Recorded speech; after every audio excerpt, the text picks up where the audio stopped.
মা দুর্গা মর্তে আসার পর সাজতে যান জোড়াসাঁকোর দাঁ বাড়িতে, তারপর ভোজ সারতে যান অভয়চরণ মিত্রের বাড়িতে এবং রাতে নাচ দেখতে যান শোভাবাজার রাজবাড়িতে।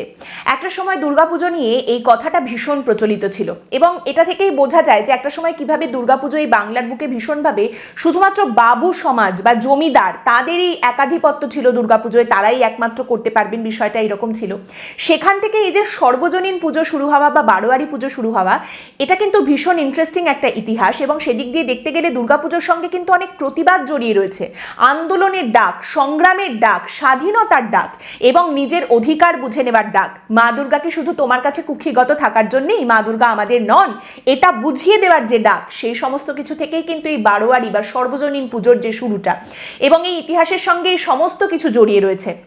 আপনারা জানেন যে প্রথম যে বারোয়ারি পুজো শুরু হয়েছিল বলে জানা যায় বাংলার বুকে, সেটা কিন্তু কলকাতায় নয়, সেটা হুগলির গুপ্তিপাড়ায় এবং সেটা ওই 1790 সাল নাগাদ। সেই সময় 12 জন বন্ধু মিলে চাঁদা তুলে পুজো করেন প্রথম, সেখান থেকেই বারোয়ারি পুজো কথাটা আসে। 12 জন ইয়ার মিলে পুজো করেছেন, তাই বারোয়ারি পুজো।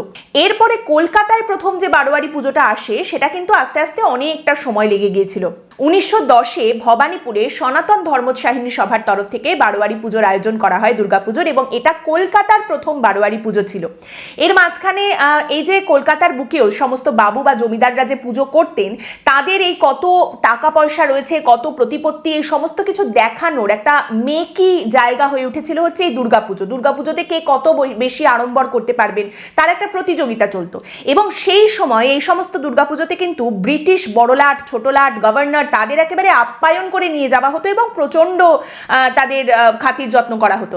যেমন জানা যায় শোভাবাজার রাজবাড়িতে যখন রাজা নবকৃষ্ণ দুর্গাপুজো করতেন, সেই সময় রবার্ট ক্লাইভকে সেখানে ডাকা হয়েছিল এবং তার আপ্যায়নে বিন্দুমাত্র কোনো ত্রুটি হয়নি। তো যাই হোক, কলকাতায় যে প্রথম বারোয়ারি পুজোটা হয় 1910-এ ভবানীপুরে, তার মোটামুটি বছর 10-এর মধ্যে কিন্তু সর্বজনীন পুজোটা মোটামুটি চারিদিকে শুরু হয়ে যায় এবং সেখানে একদম প্রথমের দিকে যে সমস্ত জায়গাগুলো পুজো শুরু হয়েছিল সেখানে বাগবাজার সর্বজনীন রয়েছে, সিমলা ব্যায়াম সমিতি রয়েছে। এর মাঝখানে অবশ্য দুটো আরো পুজোর কথা জানা যায় যেখানে চাঁদা তুলে পুজো হয়েছিল। একটা 1911 সালে হাতিবাগানে রামধন মিত্র লেনের বাসিন্দারা বিল ছাপিয়ে চাঁদা তুলে পুজো করেছিলেন, প্রথম সেই বিল ছাপিয়ে চাঁদা তুলে পুজো করা।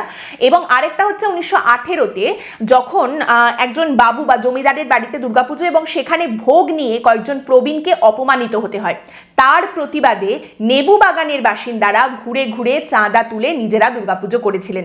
অতএব বুঝতেই পারছেন কিভাবে এই সর্বজনীন দুর্গাপুজো বা বারোয়ারি দুর্গাপুজোর সঙ্গে কিন্তু সব সময় প্রতিবাদের কথা, আন্দোলন সংগ্রামের কথা জড়িয়ে থেকেছে।